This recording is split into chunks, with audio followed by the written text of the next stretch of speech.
السلام علیکم ورحمۃ اللہ وبرکاتہ۔ بسم اللہ الرحمن الرحیم۔ عزیز طلباء، تفسیر کے آج کے سبق میں ہم ومن اظلم ممن افتری علی اللہ کذبا سے شروع کر رہے ہیں، توجہ فرمائیے گا۔ اعوذ باللہ من الشیطان الرجیم، بسم اللہ الرحمن الرحیم۔ ومن اظلم ممن افتری علی اللہ کذبا او کذب بالحق لما جاءہ، اور کون بڑا ظالم ہو سکتا ہے اس سے جس نے باندھا اللہ پر جھوٹ، او کذب یا جھٹلایا اس نے بالحق کی حق کو، لما جاءہ جب وہ آیا اس کے پاس۔ الیس فی جہنم، کیا نہیں ہے جہنم میں، مثوی للکافرین ٹھکانہ کافروں کے لیے، والذین جاہدوا اور جن لوگوں نے کوشش کی، فینا ہماری راہ میں، لنہدینہم ہم ضرور انہیں ہدایت دیں گے، سبلنا اپنے راستے، وان اللہ لمع المحسنین اور بے شک اللہ نیکوکاروں کے ساتھ ہے۔ عزیز طلباء، ان آیات مبارکہ میں اللہ رب العزت یہی بیان فرما رہے ہیں کہ جو ہماری اتنی واضح آیات اور واضح نشانیوں کو دیکھ کر بھی جھٹلاتا ہے تو اتنا بڑا ظالم کون ہو سکتا ہے۔ اور جو ان کے پاس اللہ کا کلام آتا ہے وہ کہتے ہیں کہ یہ تو گھڑا ہوا ہے، تو پھر یاد رکھیں کہ ایسے لوگوں کا جو انجام ہے وہ جہنم ہے، اور جہنم لازمی بات ہے کہ انہی کا ہی ٹھکانہ ہے جو انکار کرنے والے ہیں۔ البتہ جن لوگوں کے پاس ہمارا پیغام آیا اور انہوں نے اس کو سچے دل سے تسلیم کر لیا، بتوں کو چھوڑ دیا، اللہ تعالیٰ کے ساتھ شریک ٹھہرانا چھوڑ دیا، تو اس کے بعد اللہ کے راہ میں جہاد کرتے رہے، جو بھی کوئی مشقت آئی اس کو برداشت کیا، تو اللہ تعالیٰ عن قریب انہیں ایسے راستے دکھا دے گا کہ جہاں سے ان کو ان راستوں کا وہم و گمان بھی نہ تھا کہ ایسے بھی ہمارے لیے خیر کے راستے نکلیں گے۔ جیسا کہ فرمایا گیا ہے کہ جو لوگ طلب علم میں کوشش کرتے ہیں اللہ تعالیٰ ان کے لیے عمل بھی آسان کر دیتے ہیں۔ اللہ تعالیٰ ہمیں بھی اپنے راستے میں جہاد کرنے اور دین کے لیے مشقت برداشت کرنے، یعنی دین کی محنت کرنے کے لیے چاہے جو بھی حالات آ جائیں، دین کی محنت کے لیے اللہ ہمیں اس پر دین کے راستے پر استقامت نصیب فرمائیں۔ اس کے بعد سورۃ الروم ہے، یہ مکی سورت ہے۔ اس میں بھی وہی جیسا کہ ہر مکی سورت میں موضوع ہیں کہ توحید، رسالت، قیامت، حشر، نشر، مرنا، اٹھنا، جزا، سزا، جنت، دوزخ،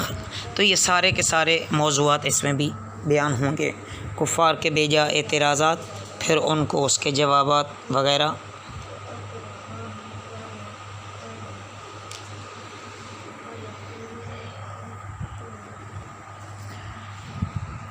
آپ صلی اللہ علیہ وسلم نے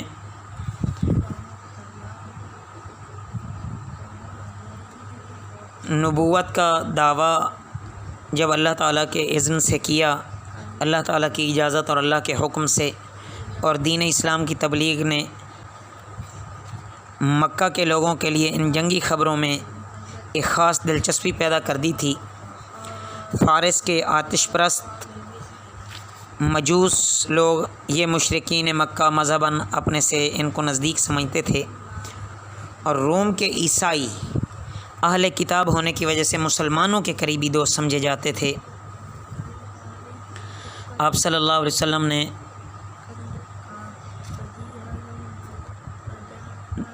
اسلام قبول کرنے کے لیے دعوت نامے بھیجے، ہرقل نامی بادشاہ کے پاس بھی، اور اسی طرح دیگر کے پاس بھی، جن کے مقدر میں اللہ نے ہدایت لکھی تھی ان کو ہدایت ملی، اور جن کے مقدر میں اللہ نے ہدایت نہیں لکھی تھی ان کو نہیں ملنی تھی۔ ترجمہ دیکھتے ہیں، اس کے بعد جو تفسیر آگے آتی جائے گی وہ انشاءاللہ عرض کرتے چلیں گے۔ بسم اللہ الرحمن الرحیم۔ شروع کرتا ہوں اللہ کا نام لے کر جو بڑا مہربان نہایت رحم کرنے والا ہے۔ بسم اللہ الرحمن الرحیم۔ الف لام میم، یہ حروف مقطعات میں سے ہے۔ غلبت الروم، مغلوب ہو گئے رومی، فی ادنی الارض، قریب کی زمین میں، وہم من بعد، اور وہ بعد میں، غلبہم سیغلبون، اپنے مغلوب ہونے پر عن قریب غالب ہوں گے، فی بضع سنین، چند سالوں میں، للہ الامر، اللہ ہی کے لیے حکم ہے، من قبل و من بعد، پہلے بھی اور بعد میں بھی، ویومئذ یفرح المؤمنون، اور اس دن خوش ہوں گے اہل ایمان، بنصر اللہ، اللہ کی مدد سے،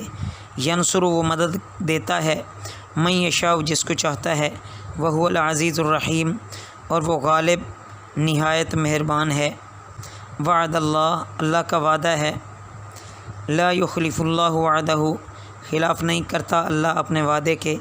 ولکن اکثر الناس لا یعلمون، لیکن اکثر لوگ نہیں جانتے۔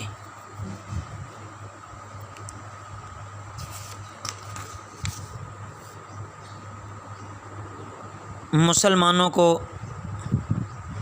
اس بات سے طبعاً صدمہ ہوتا تھا کہ عیسائی اہل کتاب آتش پرست مجوسیوں سے مغلوب ہو جائیں۔ نبی کریم صلی اللہ علیہ وسلم کی بعثت کو 5 سال گزر چکے تھے۔ فارس نے روم کو ایک مہلک اور فیصلہ کن شکست دی۔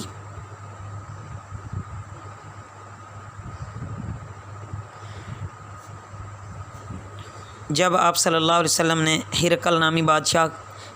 کو خط لکھا، اس خط میں وہ لکھتا ہے، سب خداؤں سے بڑے خدا، تمام روئے زمین کے مالک خسرو کی طرف سے اس کے کمینہ اور بے شعور بندے ہرقل کے نام، تو کہتا ہے کہ تجھے اپنے رب پر بھروسہ ہے، کیوں نہ تیرے رب نے یروشلم کو میرے ہاتھوں سے بچا لیا۔ یہ تھا اس مغرور خسرو پرویز کسرا ایران کا خط، جو اس وقت تقریباً نصف مشرقی دنیا کا شہنشاہ تھا۔ آپ صلی اللہ علیہ وسلم نے اس کے نام حضرت عبداللہ بن حذافہ سہمی رضی اللہ تعالیٰ عنہ کے ذریعے سے خط مبارک روانہ کیا۔ جب آپ صلی اللہ علیہ وسلم کا نام مبارک اس تک پہنچا، جس میں یہ لکھا ہوا تھا کہ بسم اللہ الرحمن الرحیم، محمد رسول اللہ صلی اللہ علیہ وسلم کی طرف سے کسرا عظیم فارس کے نام، سلام اس پر جو سیدھے راہ پر چلا اور اللہ اور اس کے رسول صلی اللہ علیہ وسلم پر ایمان لایا، اور یہ شہادت دی کہ اللہ وحدہ لا شریک کے سوا کوئی عبادت کے لائق نہیں، اور محمد اس کے بندہ اور رسول ہیں۔ میں تجھے اللہ کے پیغام کی دعوت دیتا ہوں، اور میں اللہ کا رسول ہوں۔ مجھے جملہ نسل آدم کی طرف بھیجا گیا ہے تاکہ جو کوئی زندہ ہے اسے عذاب الہی کا ڈر سنا دوں، عذاب الہی کا ڈر سنا دیا جائے، اور جو منکر ہیں ان پر اللہ کا قول پورا ہو۔ تو مسلمان ہو جا، سلامت رہے گا، ورنہ سارے مجوس کا گناہ تیرے ذمے ہوگا۔ تو خسرو پرویز نے اس نامہ مبارک کو دیکھتے ہی غصے سے چاک کر ڈالا، اور زبان سے کہا کہ میری رعایا کا ادنا شخص بھی مجھے خط لکھتا ہے اور اپنا نام میرے نام سے پہلے تحریر کرتا ہے،